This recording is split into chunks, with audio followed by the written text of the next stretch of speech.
হঠাৎ কি হাওয়া বদল? শীত বিদায়ের সময় যেমন হঠাৎ ফিরে আসা শীত বর্তমানে কিছুটা চমক লাগাচ্ছে, ঠিক তেমন কিছুটা হলো টলিউড জগতের রঙিন পর্দার বোম্বাদার বালিগঞ্জের বাড়িতে সৌজন্য সাক্ষাতে হঠাৎ হাজির সুকান্ত রুদ্রনীল।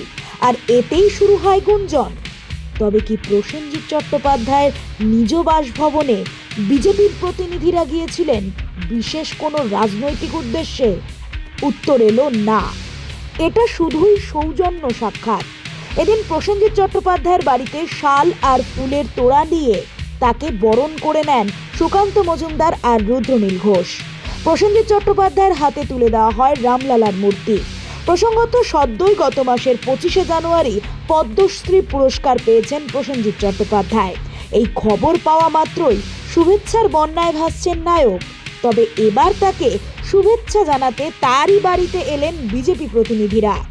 বোম্বাদার বাড়ি থেকে বেরিয়ে সুকান্ত মজুমদার বলেন, বিশিষ্ট অভিনেতা রুদ্রনীল ঘোষ, আমাদের সভাপতি অনুপম ভট্টাচার্য সহ অন্যান্যরা আমরা আজকে মাননীয় বোম্বাদাকে শুভেচ্ছা জানালাম, অভিনন্দন জানালাম। কারণ প্রায় 40 বছর ধরে বাংলা সিনেমাকে যে ব্যক্তিটি এইভাবে সেবা করে গেছেন বাংলা সিনেমার, বাংলা ফিল্ম ইন্ডাস্ট্রির, তার এই অবদানকে পদ্ম পুরস্কারের মধ্য দিয়ে মাননীয় প্রধানমন্ত্রী শ্রী নরেন্দ্র মোদীজি যেভাবে স্বীকৃতি দিলেন, অ্যাকনলেজমেন্ট করলেন, এই অ্যাকনলেজমেন্ট প্রাপ্তি বাংলার জন্য অত্যন্ত আনন্দের, আমাদের জন্য অত্যন্ত আনন্দের। বোম্বাদা রাজনীতির ঊর্ধ্বে, তাকে রাজনীতিতে জড়ানোর চেষ্টা করবেন না আপনারাও আশা করি। আমরা রাজনীতি করতে আসিনি তো, আমাদের কাজ হচ্ছে ওনাকে সম্বর্ধনা দেয়া এবং ওনাকে অভিনন্দন জানানো। দেখুন, সব কিছুতে রাজনীতি আনতে হয় না, সব কিছুতে রাজনীতি ঢোকাতে হয় না। প্রত্যেক অভিনেতার আলাদা আলাদা আদর্শ মতাদর্শ থাকতেই পারে। উৎপল দত্ত একটা মতাদর্শে বিশ্বাস করতেন। অভিনেতা সিলেকশনের জন্য বা সিনেমা তৈরির জন্য সেইটা যেন কারো ক্রাইটেরিয়া না হয়ে যায় যে ইনি আমার পক্ষের, ইনি আমার পক্ষের না।